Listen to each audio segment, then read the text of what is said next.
वालेकुम अस्सलाम। वालेकुम अस्सलाम। और सब खैरियत से हो यार? हाँ ठीक चल रहा है सब बढ़िया। तुम लोग बताओ, पढ़ाई कैसी चल रही है? सब ठीक चल रही है ना? चलो ठीक है, बहुत अच्छी बात है।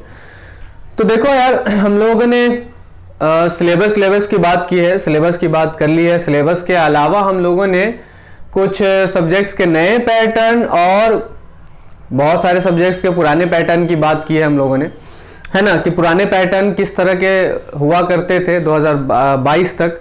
22 से 23 में क्या चेंजेस किए हैं, इस पे भी हम लोगों ने बात भी की है और हम लोगों ने वीडियो भी बनाई हुई है ना। तो जिन स्टूडेंट्स को दिक्कत हो रही है या उनको समझ में बात नहीं आ रही है, तो उनके सहूलत के लिए मैंने वीडियो बना दी है, तो आप उन्हें देखिए। और अगर उसमें कुछ नहीं समझ में आता है तो आप पूछिए। जो ऑनलाइन वाले स्टूडेंट्स हैं वो कमेंट करेंगे, है ना। ठीक है, तो देखो हम लोगों ने सिलेबस की बात की, सारे सब्जेक्ट्स के सिलेबस की बात हो गई है। हिंदी है, इंग्लिश है, इसके अलावा उर्दू है, मैथ्स है, साइंस है, सोशल साइंस है, इन सारे सब्जेक्ट्स के सिलेबस की बात हुई। इसके साथ ही साथ इंग्लिश के इसके साथ ही साथ नए पैटर्न और पुराने पैटर्न की भी बात हुई कई सब्जेक्ट्स के। आज जो हम लोग डिस्कस करेंगे, चूंकि इंग्लिश के नए पैटर्न की बात करेंगे, है ना। और ऐसा क्यों करेंगे? ऐसा इसलिए करेंगे क्योंकि हिंदी मीडियम के स्टूडेंट लोगों को इंग्लिश में जानते ही हो कि कितनी ज़्यादा प्रॉब्लम आती है, उनकी इंग्लिश कितनी अच्छी होती है, ये सभी जानते हैं।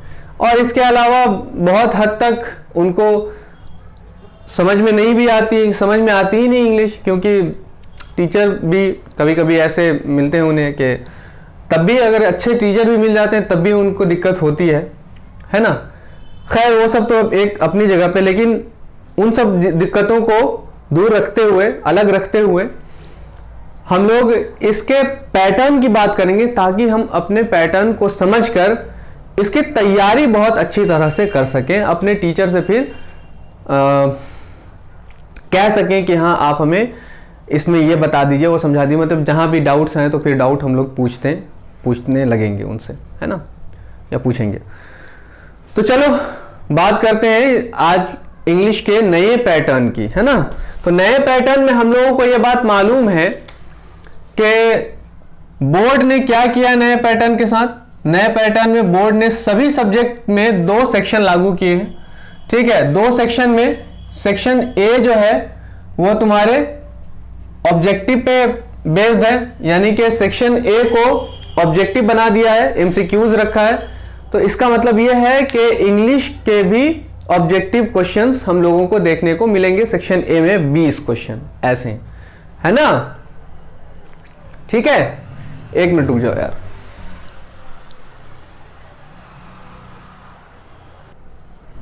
ठीक है, तो अब बात करते हैं हम लोग, है ना। अब बात करते हैं, अब ठीक है, अब बात करते हैं। तो देखो सबसे पहली बात सेक्शन ए की बात करेंगे। ठीक है, सेक्शन ए की बात करेंगे। अगर सेक्शन ए की बात करेंगे हम लोग, तो हमें यह पता है कि सेक्शन ए 20 मार्क्स गेन करेगा और 20 क्वेश्चंस होंगे इसमें टोटल, एमसीक्यूज, है ना। 20 क्वेश्चंस होंगे, वो भी एमसीक्यूज होंगे, सही है।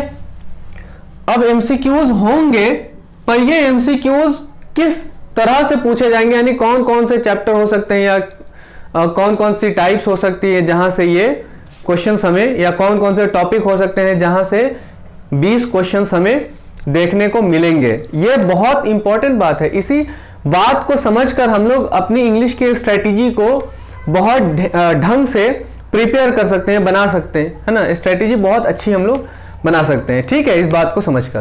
तो इसीलिए हम लोग क्या करते हैं, इसीलिए हम लोग किसी भी सब्जेक्ट का सिलेबस या पैटर्न समझते हैं, है ना।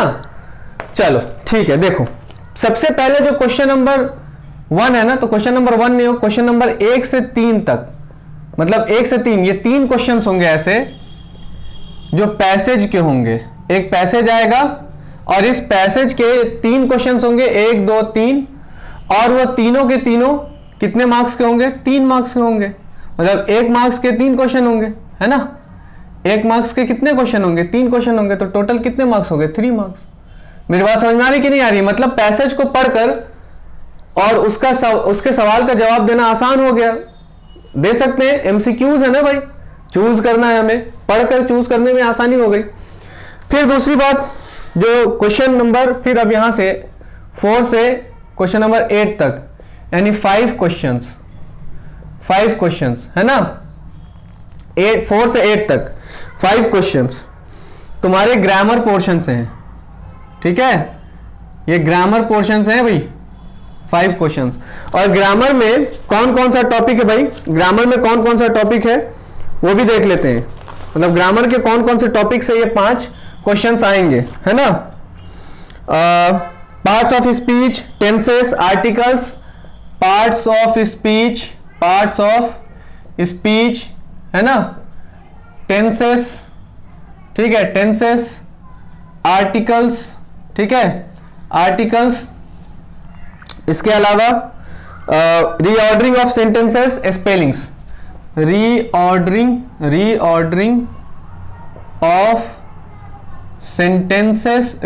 ऑफ सेंटेंसेस, स्पेलिंग्स, है ना, स्पेलिंग्स, ठीक है। अब भाई ये कितने मार्क्स के होंगे? ये होंगे 5 मार्क्स, एक, है ना, कितने होंगे? हाँ, 5 मार्क्स, 5 क्वेश्चंस होंगे 1 मार्क्स के, 5 क्वेश्चंस होंगे 1 मार्क्स के। इसमें तुम्हारे 3 क्वेश्चंस होंगे 1 मार्क्स के, 5 क्वेश्चंस होंगे 1 मार्क्स के, टोटल 5 मार्क्स आएंगे इससे। देख लिया ना कि 4 से 8 तक कौन कौन से पोर्शन होंगे ग्रामर के, कौन कौन से टॉपिक होंगे और किस टॉपिक को कितना पढ़ना है, कैसे पढ़ना है, इससे तुम लोगों को अंदाजा लग जाएगा।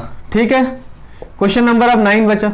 4 से 8 ये हो गई बात, 4 से 8 की बात हो गई। चलो 4 से 8 की बात हो गई। अब यहां पे 9 से 10 2 क्वेश्चन, ये भी पैसेज पे बेस है, ये भी पैसेज पे बेस है, तो 2 क्वेश्चन 1 मार्क्स के, तो 2 मार्क्स हो गए, है ना। 9 से 10 यानी 2 क्वेश्चन तुम्हारे पैसेज के मिल गए। यहाँ पे 3 क्वेश्चन पैसेज के मिले, यहाँ 2 क्वेश्चन पैसेज के मिले, और वो भी 3 ये और 2 ये, 5 क्वेश्चन तुम्हारे पैसेज के ऐसे हैं जो ऑब्जेक्टिव है, जिनको पढ़कर हमें देना है, उसको देखकर उसमें गोले में भर देना है। ठीक है, आसान हो गया ये। 9 से 10। इसके बाद बेटा 11 से 13 यानी 3 क्वेश्चंस, और यहां पे साफ साफ क्या लिखा हुआ? Based on your understanding of the prose lessons choose the correct options to answer the following questions. मतलब प्रोज लेसन से तुम्हारा होगा, प्रोज से होगा, प्रोज लेसन्स। वो जो फर्स्ट फ्लाइट हमारी जो बुक है, उसमें जो प्रोज जो चैप्टर्स हैं, जितने भी चैप्टर्स हैं प्रोज के, उन पर तुम्हारा कितना ज्यादा कमांड है, ठीक, उसको एक तरह से जांचने के लिए, समझने के लिए, देखने के लिए आपसे उनसे 3 क्वेश्चन पूछे जाएंगे। अगर हाँ 3 क्वेश्चन तो बहुत कम है यार, थोड़े से ज्यादा होने चाहिए थे। खैर 3 क्वेश्चन पूछे जाएंगे, तो 3 क्वेश्चन 1 नंबर के होंगे, 3 मार्क्स हो गया। फिर उसके बाद क्वेश्चन नंबर 11 से 13 हो गया। इसके बाद 14 से 15, तो 14 से 15 यानी 2 क्वेश्चंस, 2 क्वेश्चंस इसमें भी किसके होंगे? ये तुम्हारे पोएम पे होंगे, पोएम से होंगे। पोएम की लाइंस दे दी जाएंगी, और उन लाइन को देने के बाद तुमसे 2 सवाल करेंगे, उसी लाइन को पढ़कर आपको बताना होगा। ठीक है, तो 2 क्वेश्चन होंगे इसमें 1 मार्क्स के, तो 2 मार्क्स ये हो गए। ठीक, अब क्वेश्चन नंबर 14 से 15 है, 16 से 20 कितने क्वेश्चन हो गए टोटल? 5 क्वेश्चन इसमें आ गए, 5 क्वेश्चंस इसमें हो गए, 5 क्वेश्चंस इसमें हो गए। ठीक है ना, इसमें 5 क्वेश्चंस हो गए। और यहां पे साफ साफ तौर पे इसमें भी लिखा हुआ है, based on your understanding of the lessons in the book Footprints Without Feet choose the correct option to answer the following questions. आ रही बात समझ में? इसका मतलब क्या हो गया? इसका मतलब ये हो गया कि आपकी सप्लीमेंट्री बुक है, सप्लीमेंट्री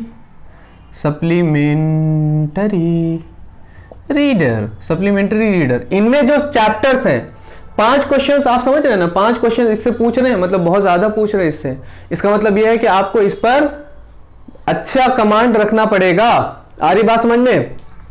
तो 5 क्वेश्चंस 1 मार्क्स के होंगे, 5 मार्क्स ये हो गए। आगे बात समझ में, supplementary reader footprint without feet, footprint without feet ये आपकी बुक का नाम है। आगे बात समझ में, सिलेबस में मैं बता चुका हूं कि उसमें कौन कौन से चैप्टर्स हम लोगों को पढ़ना है, ये बात हम लोग कर चुके हैं। आ रही ना बात समझ में, और कौन कौन से चैप्टर्स डिलीट किए गए हैं। तो टोटल देख लेते हैं, 3 5 3 8 2 10 3 13 2 15 5 20 मार्क्स। तो इस तरह से आपके एमसीक्यूज के जो क्वेश्चंस हैं डिस्ट्रीब्यूट किए गए हैं, किस चैप्टर से या किस पोर्शन से, किस टॉपिक से कितने मार्क्स गेन करना है, वो सब यहाँ पे हम लोगों ने देख लिया है। ठीक है, तो एमसीक्यूज की बात पता हो गई, और एमसीक्यूज की तैयारी करने के लिए किस तरह से हम लोगों को क्या पढ़ना पड़ेगा ये बात भी समझ में आ गई। दो तो आपके पैसेज ही हैं, है ना, 5 मार्क्स के, उसमें तो कोई दिक्कत ही नहीं होनी चाहिए। तो नोट हो गया है, आप लोगों ने नोट कर लिया इसे। चलिए ठीक है, इसके आगे बढ़ते हैं सेक्शन बी की तरफ, है ना। अब हम लोग ये देखेंगे कि सेक्शन बी जो 50 मार्क्स का सब्जेक्टिव पोर्शन है, ठीक, अब उनमें किस तरह से मार्क्स को डिस्ट्रीब्यूट किया गया है और किस तरह से उसकी हमें तैयारी करनी पड़ेगी, है ना। चलो देखते हैं। टोटल 30 क्वेश्चन है, तो 20 तो हमें मिल गए। अब यहाँ पे बात करेंगे सेक्शन बी की। सेक्शन बी की 50 मार्क्स सब्जेक्टिव टाइप, ठीक। अब देखो, क्वेश्चन नंबर 20 तक हो गया ना, तब क्वेश्चन नंबर 21 की बात करेंगे हम लोग। क्वेश्चन नंबर 21 तुम्हारा पैसेज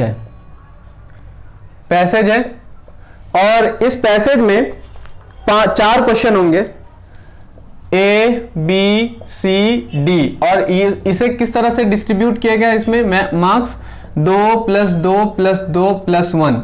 ये जो डी है ना, इसमें एक तुम्हारा वर्ड होगा, उसकी मीनिंग देनी होगी, है ना, वर्ड दे दिए जाएंगे और उसकी मीनिंग देनी होगी। मतलब कि इस एक पैसेज से तुम्हारे टोटल मार्क्स कितने हो गए बेटा, 7 मार्क्स। अभी देखा उधर 5 मार्क्स का ऑब्जेक्टिव था, है ना, 5 मार्क्स पैसेज से ऑब्जेक्टिव के थे, और 7 मार्क्स तुम्हारे यहां सब्जेक्टिव में आ गए। ठीक है, तो 7 और 5 कितने हो गए, 12 हो गए टोटल। यानी कि पैसेज से तुम सिर्फ पैसेज से तुम 12 मार्क्स उठा सकते हो।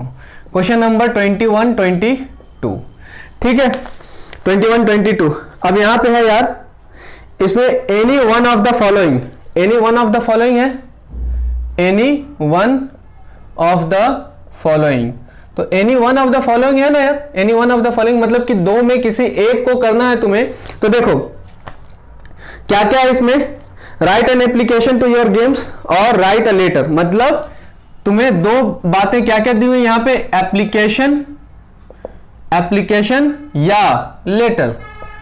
एप्लीकेशन या लेटर, एप्लीकेशन मीन्स कि आप किसी भी ऑर्गेनाइजेशन को आप क्या करते हैं, खत लिखते हैं। जैसे स्कूल है ना, स्कूल को लिखते हैं, कॉलेज को लिखते हैं, कि कॉलेज के प्रिंसिपल को लिखते हैं, स्कूल के प्रिंसिपल को लिखते हैं, या स्कूल के किसी कर्मचारी को लिखते हैं, कॉलेज के किसी कर्मचारी को लिखते हैं, है ना, यूनिवर्सिटी में लिखते हैं, यूनिवर्सिटी के किसी कर्मचारी को लिखते हैं, अधिकारी को लिखते हैं, या इस तरह से डीएम को, जो भी पद पे बैठे हुए लोग हैं उनको आप जो लेटर लिखते हैं वो आपका एप्लीकेशन है। और ये जो लेटर है ये निजी है ना, ये क्या है, ये तुम्हारा फॉर्मल है, ये तुम्हारा इनफॉर्मल है। एक तरह से ये बोलेंगे हम लोग।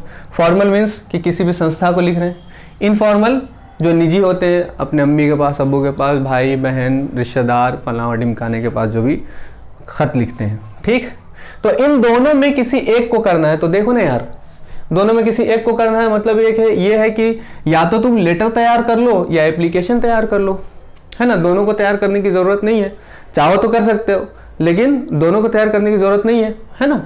एक को भी तैयार कर लोगे बहुत अच्छी तरह से तो मार्क्स उठ सकते हैं, क्योंकि एक ही का आंसर देना है हम लोगों को। और ये कितने मार्क्स का है, 4 मार्क्स का है ना, 4 मार्क्स का है। ठीक है, क्वेश्चन नंबर 22 की बात हो गई। क्वेश्चन नंबर 23 की बात करेंगे।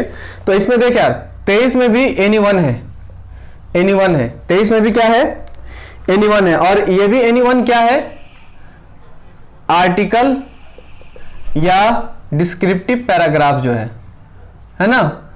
तो इनमें से भी किसी एक को करना है और ये तुम्हारा 6 मार्क्स डिस्ट्रीब्यूशन है, 6 मार्क्स का एक क्वेश्चन है।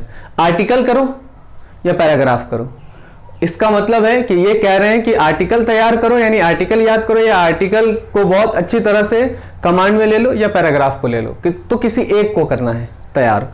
तो इसके लिए टाइम बच गया, किसी एक को करेंगे तो इसका टाइम बचा हम लोगों का, इस किसी एक को करेंगे तो इसका टाइम बच गया हम लोग का। अगर ये हम लोग नहीं करेंगे, इसको हम लोग छोड़ देते हैं, ये सिर्फ तैयार कर लेंगे, अपने कमांड में रख लेंगे, तो वो भी सही है। इसमें एक को कमांड रख लेंगे तो ये भी सही है, चाहे इसको करो चाहे इसको करो, इन दोनों में से किसी एक को करो।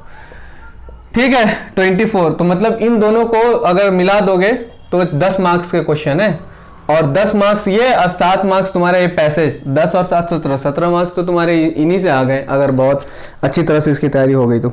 ठीक है, अब इसके बाद देखो यार 24 में 5 क्वेश्चन हैं, A B C D, 5 है नहीं 4 है, 4 क्वेश्चन है, सॉरी 4 क्वेश्चन है। तो ये कैसे डिस्ट्रीब्यूट किया गया है, 2 + 2 + 2 + 4, इस तरह से है। मतलब ये भी कितने मार्क्स गेन कर रहे हैं, 10 मार्क्स।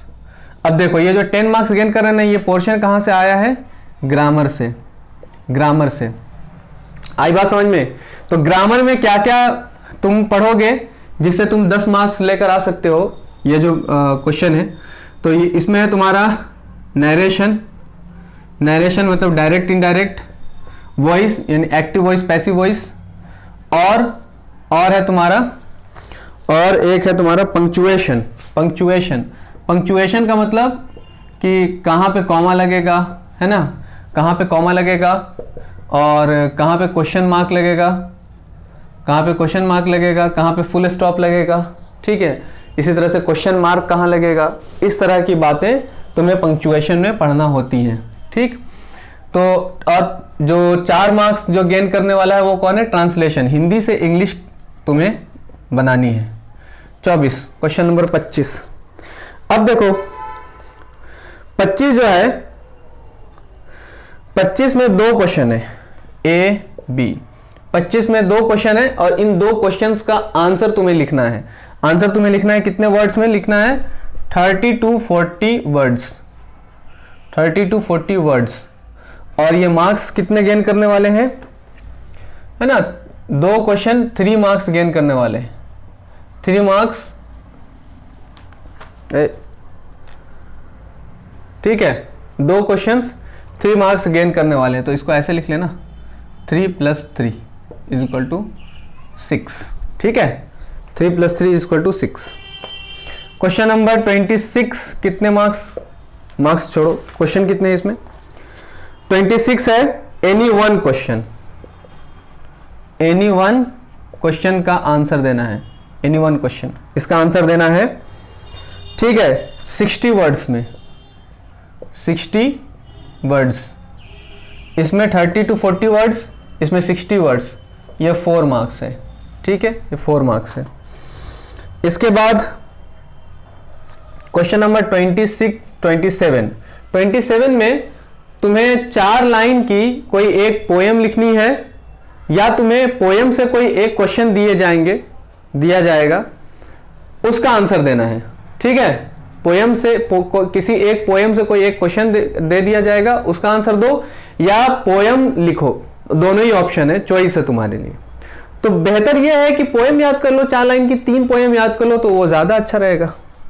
ठीक है ना, तो यहां पे लिख लो पोएम, 4 लाइन, 4 लाइन्स। आ रही बात समझ में? तो ये लिख लो, कितने मार्क्स, 3 मार्क्स। क्वेश्चन नंबर 28 भैया, 28 में कहता है कि आपको सेंट्रल आइडिया लिखना है, पोएम का सेंट्रल आइडिया लिखना है। सेंट्रल आइडिया मरकजी ख्याल मतलब पोएम जो आपने पढ़ी है, उस पोएम को पढ़कर आपको क्या समझ में आया है, या वो पोएम क्या कहती है। ठीक है, ये आपको बताना है। ठीक, ये कितने मार्क्स का है, 3 मार्क्स का। 28 क्वेश्चन नंबर 29 में 2 क्वेश्चन है, इनमें से कोई एक क्वेश्चन का आंसर देना है, एनी वन क्वेश्चन का आंसर देना है। कितने वर्ड में, 30 वर्ड्स में, 30 वर्ड्स है ना, 30 to 40 वर्ड्स कह सकते हैं, जो कि 3 मार्क्स का है। ठीक है, और क्वेश्चन नंबर 30 है बेटा, जो लास्ट है तुम्हारा, इसमें भी किसी एक क्वेश्चन का आंसर तुम्हें देना है, ये 60 वर्ड्स में है ना, 60 वर्ड्स में देना है, जो कि 4 मार्क्स का है। आ रही बात समझ में? 4 मार्क्स का। अब अगर इसको ऐड करें तो 7 7 4 11 11 6 17 17 7 27 27 6 33 33 और 4 37 37 और 3 40 40 और 6 46 और 4 50 50 मार्क्स तुम्हारे हो गए। बात क्लियर हो गई? तो ये बात समझ में आ गई तुम लोगों को किस तरह से मार्क्स डिस्ट्रीब्यूशन हुए हैं, ये भी बात क्लियर हो गई। पैटर्न क्या है तुम लोगों का इंग्लिश का, ये बात पूरी अच्छी तरह से तुम लोगों को समझ में आ गई होगी। अब तैयारी कैसे करनी है, किसको कितना टाइम देना है, क्या पढ़ना है, इससे हम लोग अंदाजा लगा सकते हैं और अपनी तैयारी आगे बढ़ा सकते हैं। मेरी बात समझ में आ रही है ना? आ रही मेरी बात समझ में? ठीक है, सबको आ रही है बात समझ में? क्लियर है? अगर किसी तरह का कोई डाउट है तो कमेंट करके पूछ सकते हो, ठीक है। और तुम लोग तो ऑफलाइन में पूछो, कोई दिक्कत नहीं है ना? ठीक है। अब हम लोग स्ट्रैटेजी की भी बात कर लेंगे कि किस पे कितना टाइम देना चाहिए, नहीं देना चाहिए, ये सब हम लोग बात कर लेंगे। इसको पहले नोट कर लो, ठीक है ना? हाँ, नोट करो, ढंग से नोट करो।